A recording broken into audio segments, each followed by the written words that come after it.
My name is John. I am a trucker who has spent most of my life on the road. Every day I travel thousands of miles, passing through deserts, mountains, cities where no one knows my name. I was never afraid. The road is my home, my refuge. But one night changed everything. This happened a few weeks ago when I received an order for a shipment from Seattle to New Orleans. Nothing special, just another flight. But this route ran through a godforsaken stretch of road that drivers avoided like fire. I've heard stories about this track like everyone else. It was said that people disappeared here without leaving any traces. But I did not believe in such fables. So I decided to take a shorter route. It was about 3 in the morning when I realized something was wrong. My navigator, which had always worked perfectly, suddenly started behaving strangely. First he lost the signal, then he began to point in unclear directions, forcing me back into the pitch black. I pulled over to the side of the road to check the map and figure out where I was. At that moment I saw him. He was standing right on the edge of the road, a man in a hat, too tall, with a thin figure that looked unnaturally long. His face was hidden in the shadows, but I could feel his gaze on me. It wasn't just a look. It was like a blow that penetrated the very heart. I thought I heard his breathing. Slow, heavy, hoarse. And here, in the midst of this silence, I heard a voice. Not his voice, but something inside me. "Get out of here," it whispered, "while you still can." But I couldn't move, as if someone was holding me.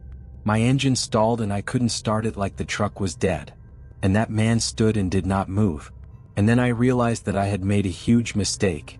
I kept looking at him, trying to figure out what he was going to do. And then I noticed that his arms were unnaturally long, ending only a few centimeters above the ground.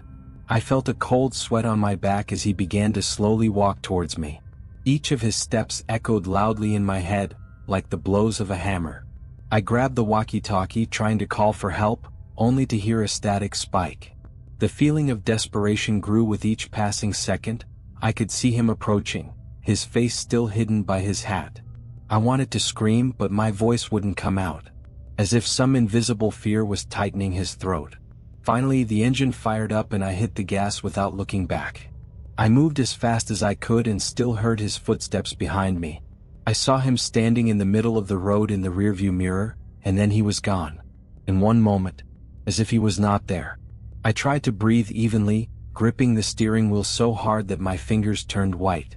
I was haunted by this image. His unnaturally long arms, this look that I had not even seen. But silence scared me even more.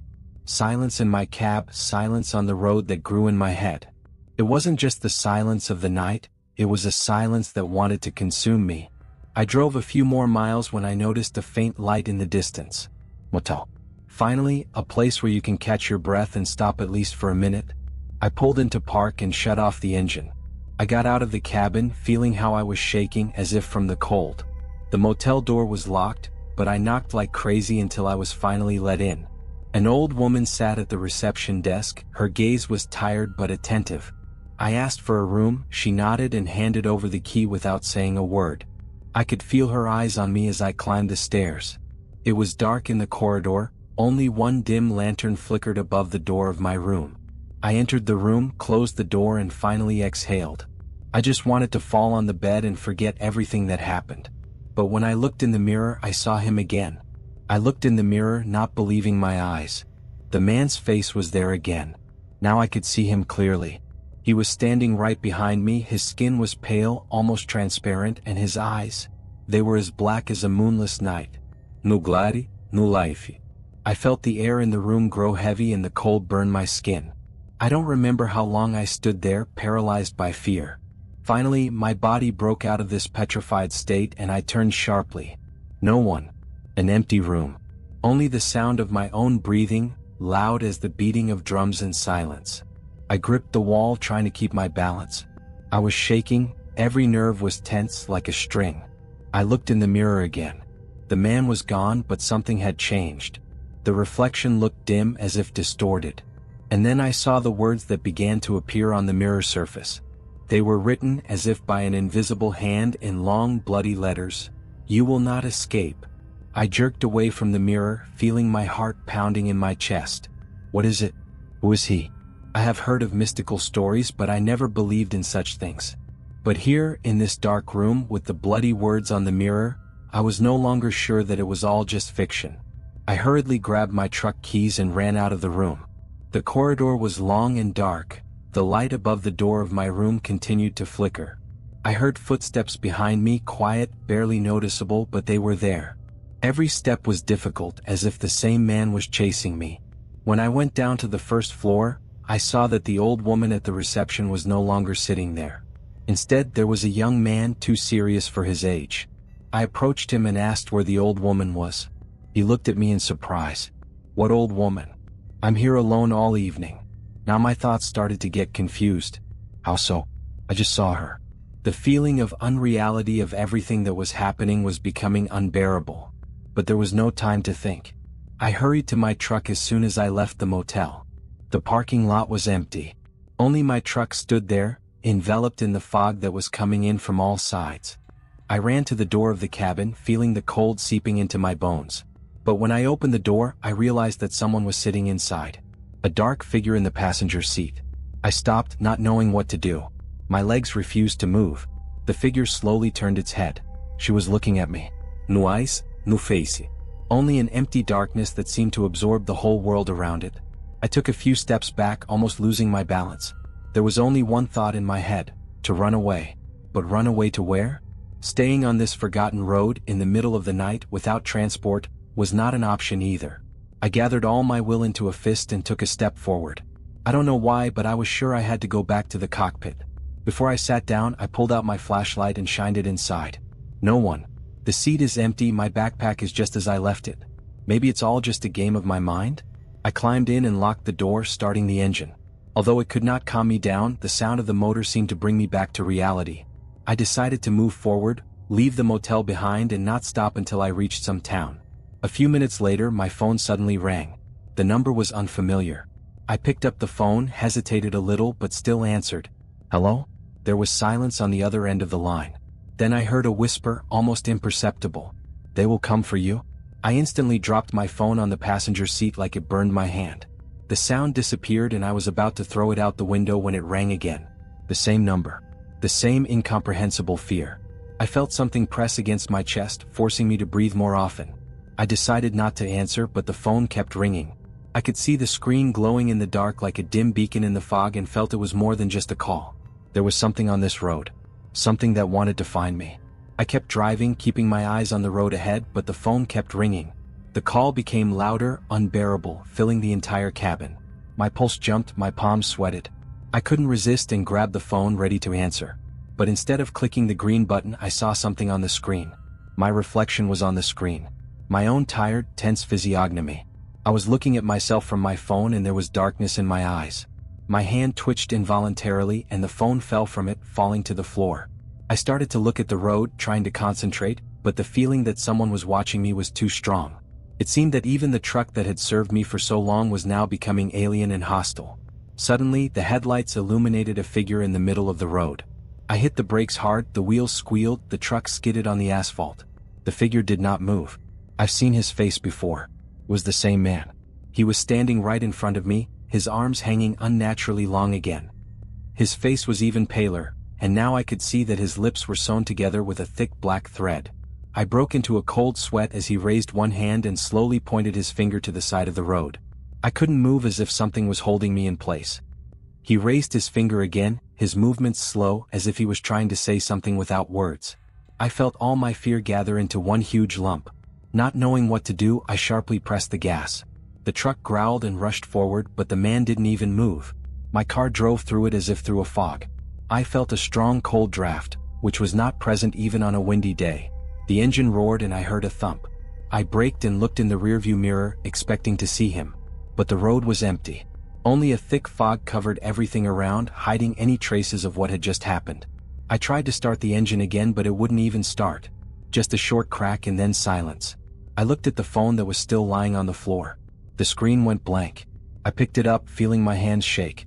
And again the number that called me earlier appeared on the screen. Now he didn't call, but I saw his incoming call, and the word, "Get out," was written. I could feel my mind start to go wild, like I was being pulled into a funnel of panic. I didn't know what to do, but something inside me compelled me to obey this command. I opened the door and stepped outside. It felt like I was entering a completely different world.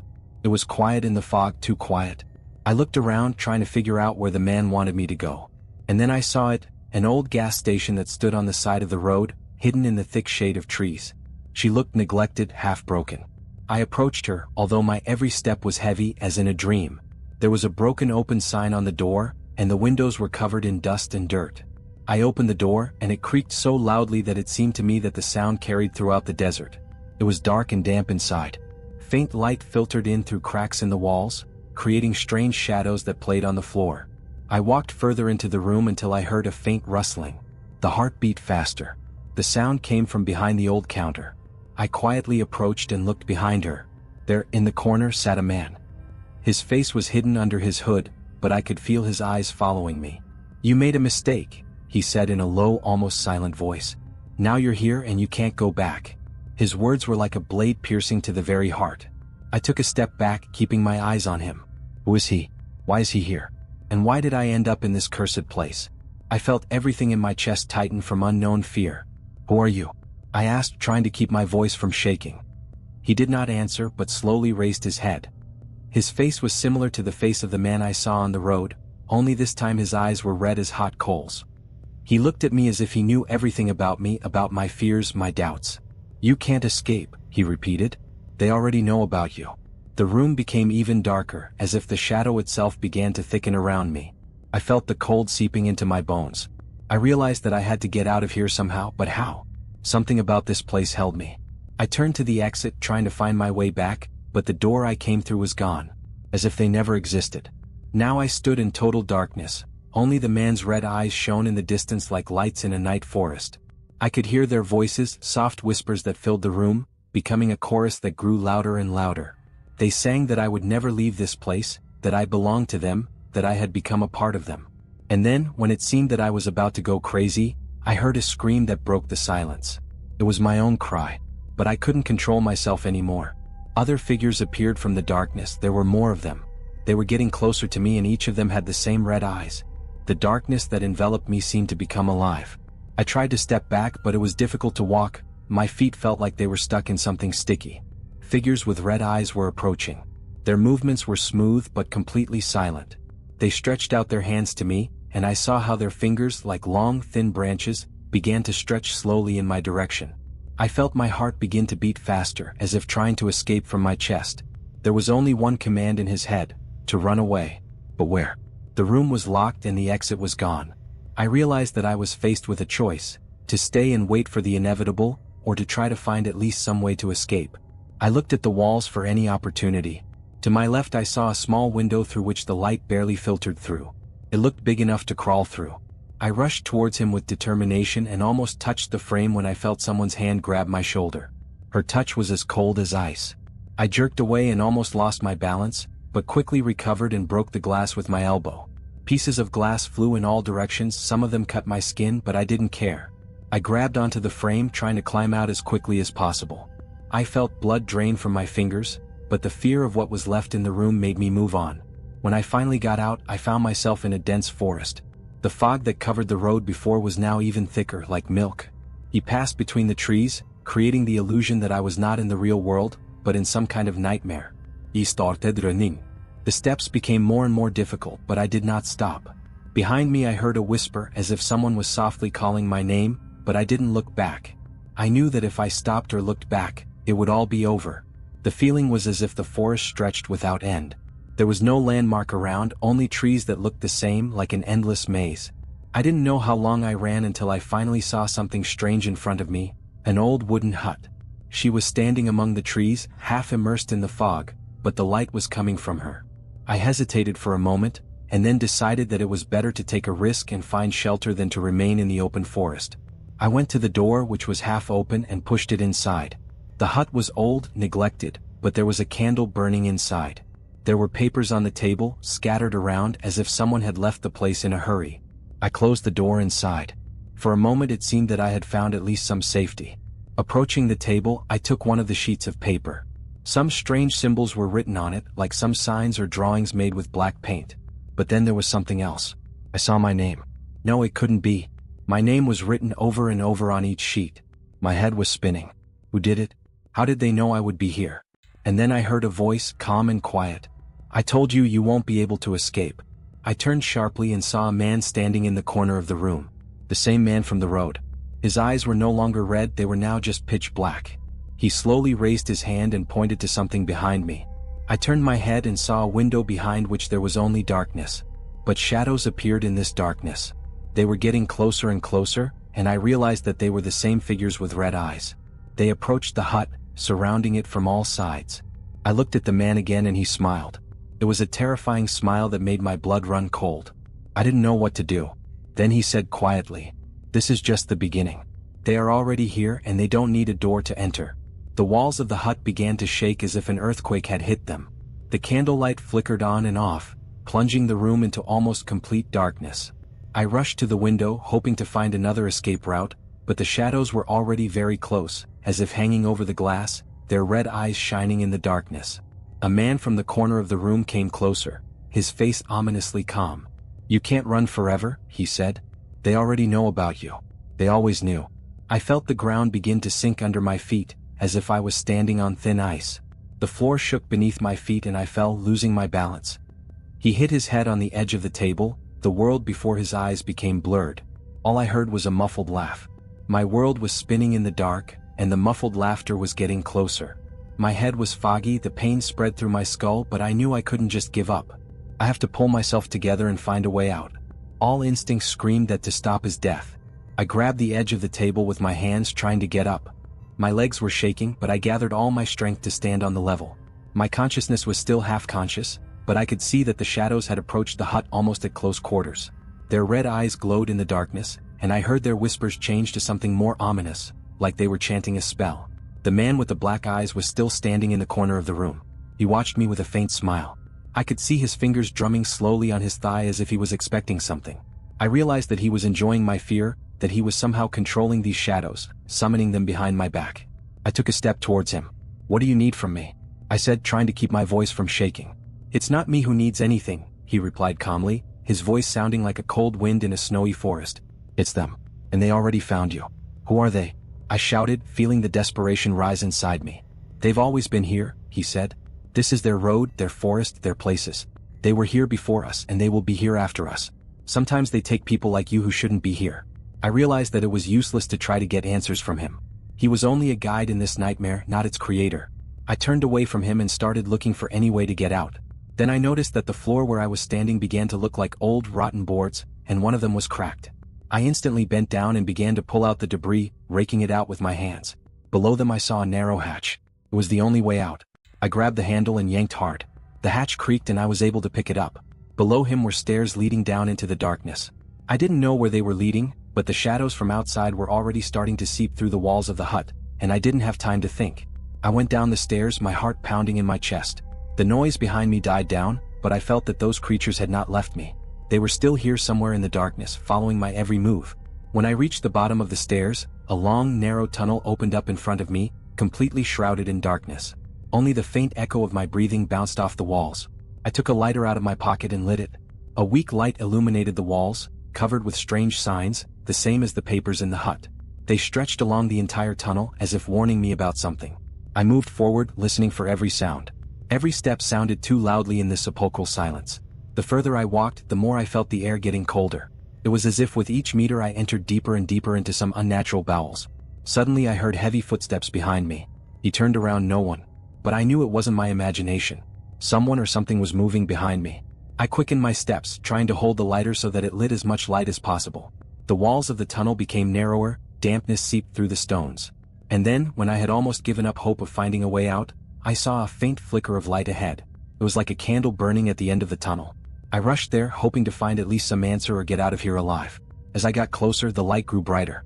I saw that it came out of a large stone room. I stepped into it and froze. People were standing inside. They were dressed in ancient cloaks, their faces hidden by hoods. They stood in a circle around the fire burning in the center of the room. They didn't move, didn't say a word, but their presence was felt, as if they were waiting for me. One of them raised his head. I saw his eyes, the same red eyes I had seen in those figures. He spoke quietly but clearly. "You came. We knew you would come. Now is the time to make a choice." His words echoed in my head. I stood motionless, not understanding what was happening. All these people, all these strange symbols and the darkness around, all mixed up in the chaos of my thoughts. But I knew they weren't just waiting for me. They were waiting for my decision. I don't understand what you want from me, I said, trying to stay calm even though my heart was beating like crazy. Choice, repeated the same voice. The choice between darkness and light. But remember that light can be deceptive, and darkness is always true. I looked at their faces, hidden under the hoods, and I understood that I did not have much time to think. Something in the back of my mind told me that I was on the verge of something very important. That my choice, no matter what it is, will change everything. What happens if I choose wrongly? I asked. There is no wrong choice, answered the voice. There are only consequences. And you yourself will choose which of them to live with. I took a step forward, feeling the air in the room grow heavier. My mind, confused and disturbed, tried to find at least some way out of this hopeless situation. The cloaked figures surrounding me stood motionless like stone statues. Their red eyes continued to gaze into the darkness, and I could feel their gazes on me, which seemed to pierce right through me. The voice in my head sounded louder and louder. Choice? Choice. I stopped in front of the man who was talking to me. His hood slid back a little and I saw a young, almost childlike face beneath it. But the eyes were old, filled with something so ancient and wise that it inspired fear and respect at the same time. I choose. I began, but I didn't know what I was going to say. The light in the center of the room flickered and the shadows around me began to move faster, gathering momentum like a whirlwind. I felt them approach, cold as an icy wind, penetrating me, making my thoughts cloud. They whispered, their voices blending into one great roar. Light or dark? I gathered all my strength and shouted. I choose life. At that moment, the fire in the center of the room flared up more brightly, and everything around exploded in a blinding glow. I closed my eyes, covering my face with my hands. The feeling was as if I was torn from this place and thrown into an abyss. I was falling and time seemed to stand still. Suddenly the light disappeared and I fell onto something hard. I opened my eyes. I was lying on the asphalt, right in the middle of the same road where it all started. The night was clear, the stars shone brightly in the sky, and the moon hung high overhead, illuminating my truck parked nearby. I got up, still not believing that it was all real. My head was throbbing with pain, and there were scratches on my hands from broken glass. But I was alive. I was standing on the road where it all began, but something had changed. Everything around seemed unusually quiet and peaceful. I approached the truck, afraid that something might be wrong. The door was open as I had left it, but when I climbed in I noticed that the radio was on and a familiar tune was playing softly. A melody from my childhood. I smiled and for the first time in a while I felt calm. Started the engine and the truck growled as before. I pulled into the road and moved forward without looking back. The road was empty, but now I felt that I was no longer alone. Something inside me changed, as if I had left a part of me in that forest in the darkness. And while I was driving, I kept hearing the same voice in my head. You made your choice. You chose life. But remember that darkness is always nearby. She's just waiting for her moment. I smiled and hit the gas, feeling the wind brush my face. The darkness no longer seems so scary to me. She will always be there, but I'm not afraid anymore. I broke out of her arms and knew that I would drive on because the road is my life. The light of the headlights illuminated the path ahead, and I felt that the night no longer had power over me. Now I knew I was stronger than her. The darkness has been defeated, but it is always somewhere nearby, waiting. Thanks for following this story. I hope she left you with a sense of intrigue and a little fear. If you want even more scary stories, I'm always here.